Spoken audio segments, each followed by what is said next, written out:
My name is Paul Gossen. Thank you, Marilyn. So, I have a question.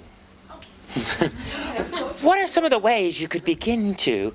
No, I am actually very curious. Who here's ever thought about business coaching, is interested in business coaching, is a business coach, or isn't a business coach, or doesn't want to have any interest in business coaching whatsoever? That's positive and negative, so everyone raise your hands. No, who's interested in the subject in general?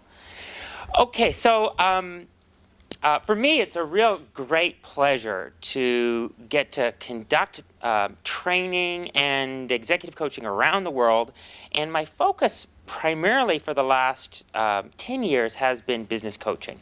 So what on earth is business coaching? So I'd love to throw in a little line here that kind of goes back to the very beginning. When coaching first came out at the end of the 90s, there was really two branches. There was personal coaching and executive coaching. So, you know, on one hand, you've got something like executive coaching. Anyone here, for you, you've kind of said, you know, I am interested in executive coaching, I'd like to be an executive coach, or any of that going on? Anyone executive coaches? Be proud. Okay, great, wonderful. And of course, executive coaching, you're in the perfect program, believe it or not, you're in the perfect program to learn everything you need to know about executive coaching. That's my firm assertion. Because executive coaching is 100% on access with all the coaching skills you're learning. So you can see it's a perfect fit. And by the way, in case anyone was wondering, there is no difference between executive coaching and personal coaching. Maybe a tiny bit of language. It helps to sell yourself if you got a little bit of business language, but it's the same thing. Can you see that? All roads lead to Rome. You're all going to that big question, what do you want out of life? The big what do you want question. And, you know, we're going to go through business, or we're going to go through it there some other way. Okay, so we got executive coaching. There's a new thing that just came out in the last few years. It's an in-house coach. And it used to be, at the very beginning of coaching, everyone wanted to quit their job and become a coach.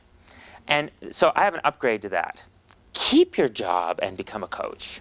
Can you see that's way easier? Keep your job and become a coach. Be an in-house coach. And so this is getting very popular in companies. And by the way, it's really easy because you don't have to go and fight for clients and doing all that business building stuff and anything. They just come to you and you have an unlimited source of clients. And it works well for the company, economically and in terms of results. So anyone here interested you've thought about in-house coach? We got a bunch of in-house coaches. Wonderful, wonderful. And again, with in-house coach, you're following the arrow. You're following the same structure and architecture of coaching.